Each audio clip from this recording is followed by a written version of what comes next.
奇怪，这刘德昭和吴三桂的人，为什么对我们的行踪了如指掌，如影随形？难道是我们之中有内奸？不可能啊！这些侍卫都是你亲自挑选的八旗子弟，我跟我哥哥也不可能是内奸，没有人了。希望如此吧。可能是他们派的暗哨太多了，一直在追踪我们。嗯。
你怎么出手了？娘娘，你居然会功夫！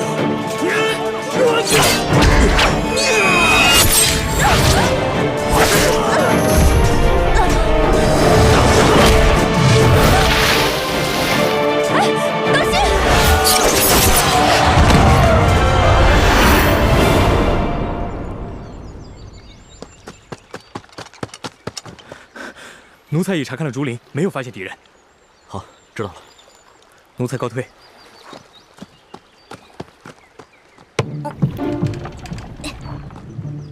哎，老大，老大，你把船推走干嘛呀？这样你哥哥要是甩了追兵以后找不到我们怎么办？龙小弟，你真是聪明一世，糊涂一时啊！你说你把船放在这不推走，那敌人追上了，不就知道咱们在哪儿了吗？真是。哦。哎，你会不会水啊？不会啊，我从小在皇宫里长大，从来没下过水。那你还当什么真龙天子啊？你当哈鸭子算了。这点我哥哥就比你强多了。我哥哥不仅精通水性，他呀可以一口气憋在水里好长时间都不浮上来的。哎，可是你哥哥一个人会水也没用啊，他还得护着婉心，那怎么从河对岸游过来？我哥哥怎么可能带着丽嫔娘娘下水啊？我哥可厉害了，他会很多本事，只要给他半个时辰，那河边这些树木啊，就可以让他弄下来做一个木筏，直接带着丽嫔娘娘就可以划过来了。再说了，他过来以后看不到船，他也能想办法找到我们。我哥哥就是有这样的本事。以前啊，我还挺自负的，觉得自己是个文武全才。现在才知道，这世上人才太多。只是我很幸运，若你哥哥做了皇帝，未必比我差。哎呀，龙小弟，有些玩笑是开不得的，知道吗？这种玩笑别人开不得，我开个绝无妨。行了行了，别废话了，咱们赶紧进树林找一个安全的地方吧。走。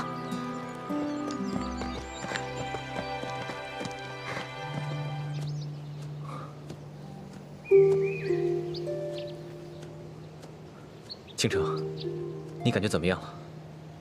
等找个安全的地方，我再给你疗伤。我没事，辛苦你了。你是为了救我才负伤的，说这些做什么？今天若不是你，我就危险了。只要能真的帮到你，就算让我死，我也心甘情愿。我知道，你几次留下来不肯随康熙走，都是为了我。其实你不用担心我，那些官兵对我来说，不过是清廷养的酒囊饭袋，根本就奈何不了我。大师兄，若是放到平时，我自是不担心。可是这回你从刘德昭的府上救了孟祥和以后，连续恶战了几天几夜都没有休息，万一稍有闪失，出了意外怎么办？你还知道为我担心，可另一个人呢，只知道为别人担心。大师兄，你别伤心，小师妹不是不担心你，只是在她心中啊，你这个猪哥哥是无所不能的大英雄，根本不需要他担心啊。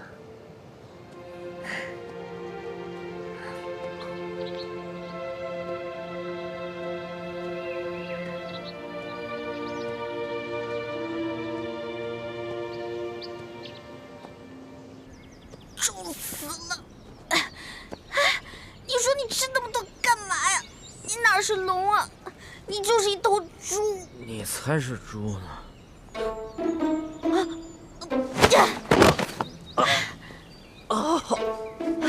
割到石子儿了！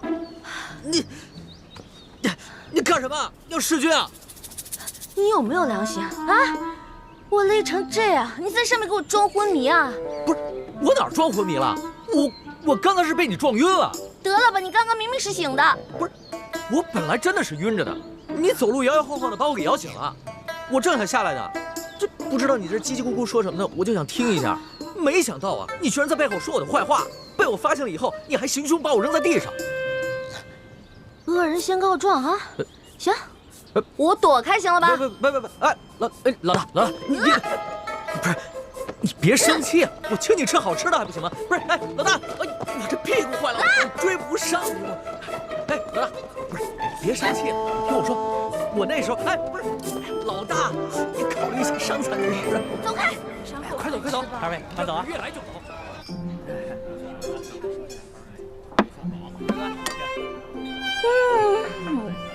酒足饭饱，好幸福啊！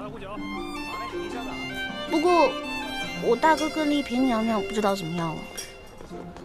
你放心吧，以你大哥的本事啊，至少保护他自己和丽萍安全脱身是没问题的。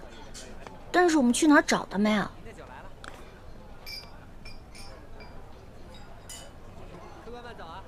眼下整个山西都不安全，咱们只能顺着道往京城走。要是能在半路上遇见了，那当然最好；如果不行的话，就只能在京城碰面了。也只能如此了。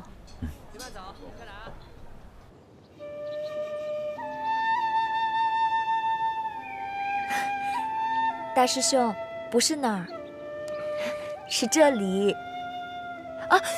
怎么了？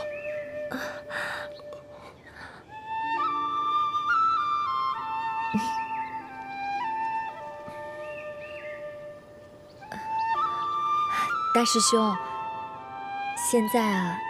你是大夫，我是伤者，治伤的时候不用拘于男女之礼。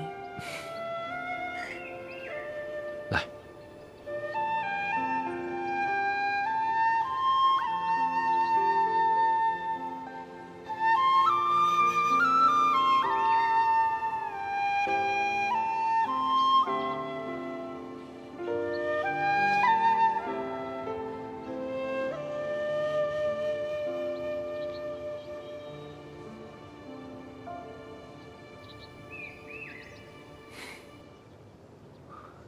我们这一路上，自离了太远，就遭到吴三桂、刘德昭两路人马的追杀，实在是太蹊跷了。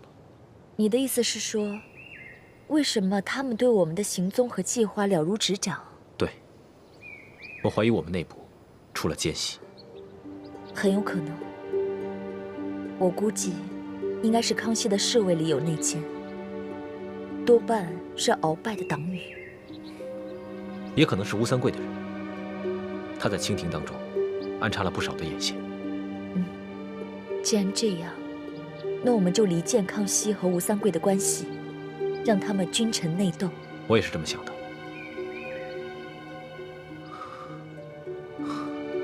不知道欢妹现在怎么样？你在这儿休息一会儿，我去找点水。